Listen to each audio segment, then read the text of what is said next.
പൊതുജനം എന്തു പറയുന്നു? വളരെ കാലം ഇടതു ഭരണം എന്താണെന്നറിഞ്ഞവരാണവർ. ആ ഭരണം മടുത്തതുകൊണ്ടാണ് പുതിയൊരു സംവിധാനം ഞങ്ങൾക്ക് വേണമെന്ന ആഗ്രഹത്തോടെ 50 സീറ്റുകളിൽ BJP നയിക്കുന്ന NDAയെ വിജയം ഏൽപ്പിച്ചത്, ഭരണം ഏൽപ്പിച്ചത്. എന്താണവർ പറയുന്നത്?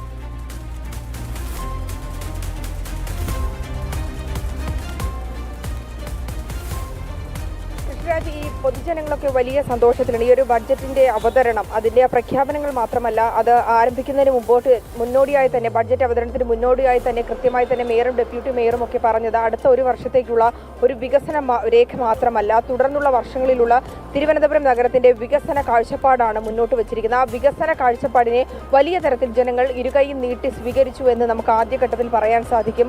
ഈ ബഡ്ജറ്റ് പ്രഖ്യാപിച്ചതിന് ശേഷം മണിക്കൂറുകൾ പിന്നിടുന്നേ ഉള്ളൂ. പക്ഷേ ജനങ്ങളെ സംബന്ധിച്ചിടത്തോളം നിരവധി പ്രശ്നങ്ങളുണ്ട്. അതായത് കുടിവെള്ള പ്രശ്നം, ഒപ്പം തന്നെ വെള്ളക്കെട്ട് പ്രശ്നം, തെരുവുനായ ശല്യം, വീടില്ലാത്ത പ്രശ്നം, അതുപോലെ തന്നെ ഭക്ഷണം കഴിക്കാൻ 3 നേരം ഭക്ഷണം കഴിക്കാതെ തെരുവുകളിൽ ഇന്നും ഉറങ്ങുന്ന നിരവധി പേർ തലസ്ഥാന നഗരത്തിലടക്കമുണ്ട്. ഇത്തരത്തിൽ എല്ലാ മേഖലകളിലെയും സ്പർശിച്ചുകൊണ്ടുള്ള എല്ലാ വിഭാഗം ജനങ്ങളുടെയും വികസനം ലക്ഷ്യം വെച്ചുകൊണ്ടുള്ള ഒരു ബഡ്ജറ്റാണ് ഇന്ന് അവതരിപ്പിച്ചിരിക്കുന്നത്. അതിൽ വലിയ തരത്തിൽ ജനങ്ങളിൽ നിന്ന് വലിയൊരു സ്വീകാര്യത ലഭിക്കുന്നു എന്നാണ് നമുക്ക് മനസ്സിലാക്കാൻ സാധിക്കുന്നത്. ഞാൻ തിരുവനന്തപുരം നഗരത്തിലെ പ്രധാനപ്പെട്ട ഒരു ഇടത്താണ് ഇപ്പോൾ നിൽക്കുന്നത്, പാപ്പനംകോട് ഭാഗത്താണ്. ഇതുമായി ബന്ധപ്പെട്ട് നമുക്ക് ജനങ്ങളുടെ അഭിപ്രായം തേടേണ്ടതുണ്ട്. അപ്പോൾ നമുക്ക് ഒരു ചേട്ടൻ നമ്മോടൊപ്പം ചേരുന്നുണ്ട്. ചേട്ടാ, എങ്ങനെയാണ് തിരുവനന്തപുരം നഗരസഭയുടെ ബഡ്ജറ്റ് അവതരണമായിരുന്നെന്ന് അറിഞ്ഞിരുന്നോ? തിരുവനന്തപുരം നഗരസഭയുടെ കന്നി ബഡ്ജറ്റ് ഇന്ന് അവതരിപ്പിച്ചു. ബഡ്ജറ്റിൽ വളരെ സ്വാഗതാർഹമായ ഒരു നിലപാടാണ് പുതിയ ഭരണസമിതി സ്വീകരിച്ചിരിക്കുന്നത്. അതിൽ ഏറ്റവും പ്രധാനപ്പെട്ട ഒരു കാര്യം, PM ശ്രീ പദ്ധതി പ്രകാരം തിരുവനന്തപുരം നഗരസഭയുടെ കീഴിൽ കുറേ ആളുകൾക്ക് സംസ്ഥാന ഗവൺമെൻറ്റിൻ്റെ നിരുത്തരവാദപരമായ സമീപനം കൊണ്ട് വീട് കിട്ടാത്ത ഒരവസ്ഥ ഉണ്ടായിട്ടുണ്ട് കഴിഞ്ഞ കുറച്ച് കാലങ്ങളായി. അതിനൊരു പരിഹാരം എന്ന രീതിയിൽ കോർപ്പറേഷൻ്റെ കൂടെ ഫണ്ട് ഉപയോഗിച്ച് ഏതാണ്ട് 2000-ഓളം വീടുകൾക്ക്, പെൻഡിങ് ഉണ്ടായിരുന്ന വീടുകൾക്ക് പുനർജനി ഉണ്ടാകാൻ ഈ പദ്ധതി കൊണ്ട് സാധിച്ചു. അത് വളരെ സ്വാഗതാർഹമാണ്. സമസ്ത മേഖലയിലും പ്രതിപാദിക്കുന്ന ഒരു ബഡ്ജറ്റ് സ്വാഗതം ചെയ്യുന്നു എന്നതാണ്. വലിയ തരത്തിലുള്ള മാറ്റങ്ങൾക്ക് ഇനി അനന്തപുരി വഴിവെക്കുമെന്ന് വലിയ രീതിയിലൊരു മാറ്റത്തിൻ്റെ തുടർച്ചയാണ്. ആ ഒരു തുടർച്ചയെന്ന് പറഞ്ഞാൽ സാധാരണ ജനങ്ങളിൽ നിന്ന് തുടങ്ങി IT മേഖലയിൽ വരെ അതിൻ്റെ പ്രയോജനം വരും നാളുകളിൽ ഉണ്ടാകും. വളരെ സ്വാഗതം ചെയ്യുന്നു. BJP മുന്നോട്ട് വെച്ച വികസനം, അതായത് മാറാത്തത് മാറും അനന്തപുരി, വികസിത അനന്തപുരി എന്ന ലക്ഷ്യത്തിന്റെ ആദ്യപടിയെ നമുക്ക് ഈ ഒരു ബഡ്ജറ്റിനെ കാണാൻ സാധിക്കുമല്ലോ. അതെ, മാറാത്തത് മാറും എന്നുള്ള BJPയുടെ ആ പ്രഖ്യാപിത നയം അത് ജനങ്ങളെ ഏറ്റെടുത്തിരിക്കുകയാണ്. BJP മാത്രമല്ല, തിരുവനന്തപുരം കോർപ്പറേഷനിലെ ഈ ബഡ്ജറ്റ് കണ്ട എല്ലാവരും, പ്രതിപക്ഷം പോലും അതിനെ വളരെ രീതിയിൽ മനസ്സുകൊണ്ട് സ്വാഗതം ചെയ്യുകയാണ്. തീർച്ചയായും കൃഷ്ണരാജ് തന്നെയാണ്. നമ്മൾ ഈ ഒരു ബഡ്ജറ്റ് അവതരണം മാത്രമാണ് ഇന്ന് തിരുവനന്തപുരം കോർപ്പറേഷൻ നടന്നിരിക്കുന്നത്. ഇടപെടുകയാണ്. വീണയിലേക്ക് വരാം. അതിനു മുൻപ് ഒരു പ്രേക്ഷകൻ ബിനുകുമാർ ചടയമംഗലത്ത് നിന്ന് ബിനുകുമാർ എന്ന പ്രേക്ഷകനൊപ്പം ശരിയാണ്. ബിനുകുമാർ, ബജറ്റ് കേട്ടിരുന്നോ, വായിച്ചോ? എന്താണ് പറയാനുള്ളത്? താങ്കളുടെ ദൃശ്യമാധ്യമത്തിലൂടെ ഞങ്ങളിതെല്ലാം വളരെ ആസ്വദിച്ചുകൊണ്ടിരിക്കുകയാണ് സാറേ. മാനസികമായിട്ട് വളരെ സന്തോഷമുള്ളൊരു കാര്യമാണ്. വർഷങ്ങളായി ഞങ്ങൾ കാണാൻ ആഗ്രഹിക്കുന്ന ഒരു ബഡ്ജറ്റ് ആണ് ഞങ്ങൾ കണ്ടുകൊണ്ടിരിക്കുന്നത്. വളരെ സംതൃപ്തിയുണ്ട്. അതായത് 2 ലോകസഭാ സീറ്റിൽ നിന്ന് ഇന്ത്യയുടെ പ്രധാനമന്ത്രി പദത്തിലേക്ക് എത്തിയ ഭാരതീയ ജനതാ പാർട്ടിയുടെ ഈ വൻ മുന്നേറ്റം തിരുവനന്തപുരത്തിനെ സംബന്ധിച്ചിടത്തോളം ഒരു വലിയ കാര്യമായി എനിക്ക് തോന്നുന്നു. ഇങ്ങനെ ഒരു തിരുവനന്തപുരം കോർപ്പറേഷനിലൂടെ തുടങ്ങിയ ഈ ബജറ്റ് കേരളത്തിന്റെ മൊത്തത്തിലുള്ള ഒരു ബജറ്റ് കാണാൻ ഭാഗ്യം ലഭിക്കണമേ എന്നുള്ള ഒരു അഭിപ്രായത്തിൽ എന്റെ എല്ലാ ആശംസകളും നേരുന്നു. ശരി, ചടയമംഗലത്ത് നിന്ന് ബിനുകുമാറാണ് ഒപ്പം ചേർന്നത്. നന്ദു, നോക്കൂ, വിളിക്കുന്നവർ തിരുവനന്തപുരത്തുകാരല്ല അധികം പേര്. തിരുവനന്തപുരത്ത് എന്ന് പറയുന്നത് നഗരസഭാ പരിധിക്കുള്ളിൽ ഉള്ളവരല്ല. ചടയമംഗലത്ത് നിന്ന് വിളിച്ചു, കോഴിക്കോട് നിന്ന് വിളിച്ചു, എറണാകുളത്ത് നിന്ന് വിളിച്ചു. എല്ലാവരും പറയുന്നത് ഇതൊരു തുടക്കമാകട്ടെ, നല്ല ബജറ്റാണ് എന്നാണ്. സ്വാഭാവികമായും ഞങ്ങൾ പറഞ്ഞിരുന്നൊരു കാര്യമുണ്ട്. ഈ തദ്ദേശ സ്വയംഭരണ തെരഞ്ഞെടുപ്പ് കാലത്ത് തിരുവനന്തപുരത്തെ ഞങ്ങൾക്ക് തന്നാൽ ഞങ്ങൾ കേരളത്തിൽ എന്തൊക്കെ മാറ്റങ്ങളാണ് സൃഷ്ടിക്കാൻ സാധിക്കുന്നത് എന്ന് തിരുവനന്തപുരത്ത് കാട്ടിത്തരും എന്ന് ഞങ്ങൾ പറഞ്ഞ ഓരോ വാക്കും ഞങ്ങൾ അക്ഷരം പ്രതി അനുസരിച്ചിട്ടുണ്ട് എന്ന് തിരുവനന്തപുരത്തിൻ്റെയും കേരളത്തിൻ്റെയും മുൻപാകെ വയ്ക്കാൻ കഴിയുന്ന ഒരു അഭിമാനദായകമായ ബഡ്ജറ്റാണ് ഇന്ന് തിരുവനന്തപുരം കോർപ്പറേഷൻ അവതരിപ്പിച്ചിരിക്കുന്നത് എന്നുള്ളതാണല്ലോ സ്വാഭാവികമായും ഈ പ്രേക്ഷകരുടെ ഒക്കെ തന്നെ പ്രതികരണത്തിൽ നിന്ന് നമുക്ക് മനസ്സിലാവുന്നത്. അവരുടെ ഇത്രയും കാലത്തെ അവരുടെ നിരാശ, കഴിഞ്ഞ 10-40 വർഷക്കാലം ഇടതിനും വലതിനും മാറി മാറി ഭരിച്ച കേരളത്തിലെ അങ്ങോളം ഇങ്ങോളമുള്ള ഓരോരുത്തരുടെയും നിരാശ, ആ നിരാശ മാറ്റി അവർക്ക് പുതിയ പ്രതീക്ഷ നൽകാൻ കേരളത്തിലൊരു രാഷ്ട്രീയ പാർട്ടി ഉദയം ചെയ്തിരിക്കുന്നു. ആ രാഷ്ട്രീയ പാർട്ടി സർവശക്തിയായി സർവശക്തയായി മുന്നോട്ട് പോകുന്നു എന്ന് തിരുവനന്തപുരം കോർപ്പറേഷനിൽ ഇരുന്നു കൊണ്ട് നമുക്ക് പറയാൻ സാധിക്കുന്നു എന്നുള്ളതാണ്. ഞാൻ അവരുടെയൊക്കെ വാക്കുകൾ കേൾക്കുമ്പോൾ ഒരു BJP പ്രവർത്തകൻ എന്നുള്ള നിലയിൽ ഞങ്ങളും ആ ഉത്തരവാദിത്തത്തോടു കൂടി പെരുമാറണം, ആ ഉത്തരവാദിത്തം ഏറ്റെടുത്തുകൊണ്ട് പെരുമാറണം എന്ന ആ ഒരു കർത്തവ്യബോധം ഞങ്ങളിലേക്കും വരുന്നു എന്നുള്ളതാണ് എനിക്ക് അവരുടെയൊക്കെ വാക്കുകളിലെ ആത്മവിശ്വാസത്തിൽ നിന്ന് പ്രകടമായി. നന്ദുവിലേക്ക് വരാം. ഇപ്പോൾ തിരുപ്പൂർ നിന്ന് മോഹൻ എന്ന പ്രേക്ഷകനൊപ്പം ചേരുന്നുണ്ട്. മോഹൻ, പറയൂ. നമസ്കാരം. നമസ്കാരം, പറഞ്ഞോളൂ. പറഞ്ഞു. ഒന്നുമില്ല, ഞാൻ അതിനെ കുറിച്ച് ഡീറ്റെയിൽ ആയിട്ട് പഠിച്ചിട്ടൊന്നുമില്ല. പക്ഷെ എനിക്കൊരു റിക്വസ്റ്റ് ഉണ്ട്. എന്താണെന്നറിയോ, നമ്മള് ഇപ്പൊ ഈ എല്ലാ രാഷ്ട്രീയക്കാരും ഏത് രാഷ്ട്രീയക്കാരും ഒരു പ്രോഗ്രാം കൊണ്ടുവന്നു കഴിഞ്ഞാൽ ഒരു 10 കോടി രൂപയുടെ പ്രോഗ്രാം കൊണ്ടുവരികയാണെങ്കിൽ 2 കോടിയെ ജനങ്ങൾക്ക് എത്തുള്ളൂ.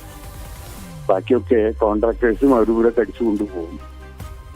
നമ്മുടെ BJPയുടെ ഈ ഭരണകാലഘട്ടത്തിലെങ്കിലും അത്തരത്തിലുള്ളൊരു ഇത് ഉണ്ടാവാതിരിക്കട്ടെ എന്ന് ആശംസിക്കുകയാണ്. ഉണ്ടാവാതിരുന്നാൽ മാത്രം മതി. വേറെ രാജേഷ് ഒന്നും ചെയ്യേണ്ട കാര്യമില്ല.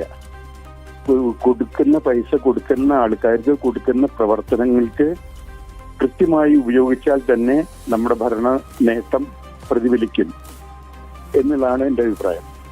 അത് മാത്രമേ ഉള്ളൂ. ശരി, വളരെ നന്ദി. കാര്യം അങ്ങ് കൃത്യം പോയിന്റാണ് പറഞ്ഞത്. വിനിയോഗിക്കാൻ കൊടുക്കുന്ന പണം പൂർണ്ണമായി വിനിയോഗിക്കപ്പെടണം. അത് ഉറപ്പുവരുത്താൻ ഭരണ സംവിധാനങ്ങൾ കൃത്യമായി ഇടപെടൽ നടത്തണം. നന്ദി. വീണ MS ഒപ്പമുണ്ട് എന്ന് കരുതുന്നു. വീണ, ഇനിയും പൊതുജനങ്ങൾ ഒപ്പമുണ്ടോ? അവരെന്താണ് പറയുന്നത്?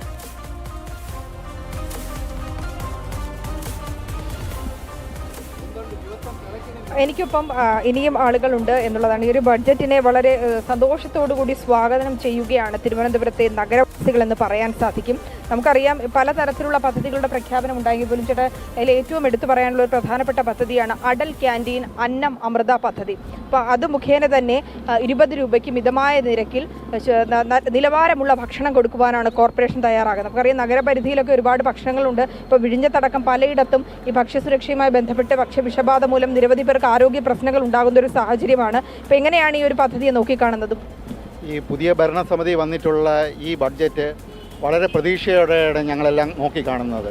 അതിൽ 1-2 കാര്യങ്ങൾ ഓടിച്ച് നോക്കുകയാണെങ്കിൽ എനിക്ക് ആദ്യമായി തോന്നിയത് തെരുവ് നായ്ക്കൾക്ക് വേണ്ടിയുള്ള ഒരു ഷെൽട്ടറിന് 3 കോടി അനുവദിച്ചത് വളരെ അഭിനന്ദനം അർഹിക്കുന്ന ഒരു കാര്യമാണ്. കാര്യം തെരുവ് നായ ശല്യം വളരെ രൂക്ഷമാണ്. അതിപ്പോൾ കുറച്ച് നാളായിട്ട് ആ തെരുവ് നായ്ക്കളെ എങ്ങോട്ട് നീക്കണമെന്നുള്ള ഒരു ചർച്ചകൾ ചൂടുപിടിച്ചിരിക്കുന്ന കാലത്ത് അതിനുവേണ്ടി ഒരു ഷെൽട്ടർ നിർമ്മാണത്തിന് 3 കോടി നീക്കി വെച്ചതും വളരെ ഉപകാരപ്രദമാണ്. അതുപോലെ തന്നെയാണ് നഗരസഭയിൽ വരുന്നവർക്ക് സൗജന്യ വൈഫൈ കൊടുക്കുമെന്ന് പറഞ്ഞു. കാര്യം ഇപ്പോഴത്തെ എല്ലാ കാര്യങ്ങളും ഓൺലൈൻ ഡിജിറ്റൽ മീഡിയയിലാണ് പല കാര്യങ്ങളും അപേക്ഷകളെല്ലാം സ്വീകരിക്കുന്നത്. അങ്ങനെ ഉള്ളപ്പോൾ നഗരസഭയിൽ വരുന്നവർക്ക് സൗജന്യ വൈഫൈ കൊടുക്കുന്നത് ഇങ്ങനെയുള്ള അപേക്ഷകൾക്ക് വളരെ ഉപകാരപ്രദമാണ്. അതുപോലെ തന്നെയാണ് നമ്മുടെ അങ്കണവാടികൾ. ഇപ്പോഴത്തെ അങ്കണവാടികളുടെ ശോചനീയാവസ്ഥ കാരണം കുട്ടികൾക്ക് വേണ്ട രീതിയിൽ പഠിക്കുവാനുള്ള സൗകര്യങ്ങളില്ലാതെ ഇരിക്കുന്ന കാലഘട്ടമാണ്.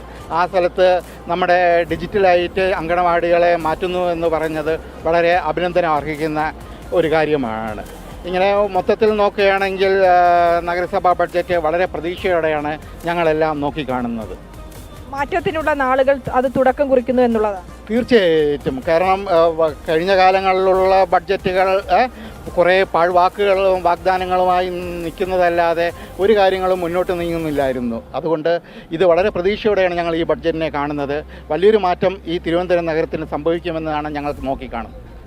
തീർച്ചയായും തിരുവനന്തപുരം നഗരത്തിലെ അദ്ദേഹം ഓരോ പദ്ധതികളും എടുത്തു എന്നുള്ളതാണ്. എത്രത്തോളം അത് സൂക്ഷ്മമായ ഒരു ബഡ്ജറ്റ് നിരീക്ഷിച്ചു എന്നുള്ളതാണ് നമുക്ക് അദ്ദേഹത്തിൻ്റെ വാക്കുകളിൽ നിന്ന് വ്യക്തമാകുന്നത്. ഓരോ അനന്തപുരി വാസികളും തിരുവനന്തപുരം വാസികളും കാത്തിരുന്ന ഒരു ബഡ്ജറ്റ് തന്നെയായിരുന്നു ആ മാറ്റത്തിന് തുടക്കം കുറിക്കുമ്പോൾ എന്നുള്ളതാണ്. മറ്റൊരു ചേട്ടൻ കൂടി ചേരുന്നുണ്ട്. എങ്ങനെയായിരുന്നു ബഡ്ജറ്റിനെ എങ്ങനെ വിലയിരുത്തുന്നു? വളരെ നല്ലൊരു ബഡ്ജറ്റാണ് ഇന്ന് നമ്മുടെ ഡെപ്യൂട്ടി മേയർ അവതരിപ്പിച്ചത്. കഴിഞ്ഞ 40 വർഷമായിട്ട് വികസന മുരടിപ്പാണ് ഇവിടെ നടന്നുകൊണ്ടിരിക്കുന്നത്. വെറും 45 ദിവസമേ ആയിട്ടുള്ളൂ. വളരെ നല്ലൊരു ബഡ്ജറ്റാണ് ഇന്നിവിടെ അവതരിപ്പിച്ചത്. നമുക്കറിയാം ഈ മഴയൊക്കെ പെയ്യുമ്പോൾ ഒരു വെള്ളക്കെട്ടിൻ്റെ ഒരു വിഷയം അത് തിരുവനന്തപുരം നഗരത്തെ അടക്കം വലിയ തരത്തിൽ ബുദ്ധിമുട്ടിക്കുന്നതാണ്. അപ്പോൾ അതുമായി ബന്ധപ്പെട്ടുള്ള കൃത്യമായിട്ടുള്ള പദ്ധതികളടക്കം ഇന്നത്തെ ബഡ്ജറ്റിലുണ്ട്.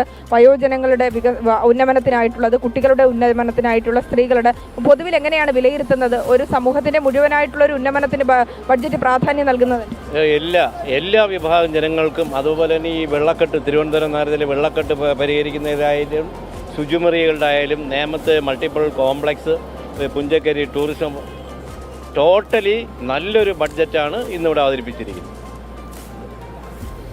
തീർച്ചയായും കൃഷ്ണരാജ് തന്നെയാണ് ഈ ഒരു ബഡ്ജറ്റിന് ഒരു ജനങ്ങൾ വലിയ തരത്തിൽ സ്വീകരിച്ചിരിക്കുന്നു എന്നാണ് നമുക്ക് ഇവരുടെ വാക്കുകളിൽ നിന്നൊക്കെ അടക്കം വ്യക്തമാകുന്നത്. അവർ വലിയ തരത്തിൽ സന്തോഷം കൂടി പങ്കുവയ്ക്കുന്നുണ്ട്. കാരണം അനന്തപുരിയുടെ വികസനത്തിനായിട്ടുള്ള സമസ്ത മേഖലയും തൊടുന്ന വിദ്യാഭ്യാസം, ടൂറിസം, ആരോഗ്യം, അടിസ്ഥാന സൗകര്യം തുടങ്ങി എല്ലാ മേഖലയും തൊടുന്ന തരത്തിലുള്ള ഒരു ബഡ്ജറ്റ് പ്രഖ്യാപനം തന്നെയാണ് ഇന്ന് ഉണ്ടായിരിക്കുന്നത്. അത് നഗരത്തിന്റെ മാറ്റങ്ങൾക്ക് അത് വഴിവെക്കുമെന്നുള്ള കാര്യം കൂടി ഉറപ്പാണ്. അത് തന്നെയാണ് ഓരോ വ്യക്തികളുടെ വാക്കുകളിൽ നിന്ന് പൊതുജനം എന്നത് വ്യക്തമാണ്. കാരണം ഒരു സാധാരണ മനുഷ്യൻ കൃത്യമായി പറഞ്ഞു വെക്കുകയാണ് എന്തൊക്കെയാണ് ഇപ്പോൾ തെരുവ് നായകളെ ഒഴിവാക്കാൻ, അല്ലെങ്കിൽ തെരുവ് നായ ശല്യം ഒഴിവാക്കാൻ എന്താണ് ഈ ബഡ്ജറ്റിൽ പറയുന്നത്. കൃത്യമായി നിരീക്ഷിച്ച് പഠിച്ചു പറയുകയാണ്. മറ്റൊന്ന്, ഈ വൈഫൈ വരുന്നത് കൊണ്ട് എന്താണ് ഗുണം?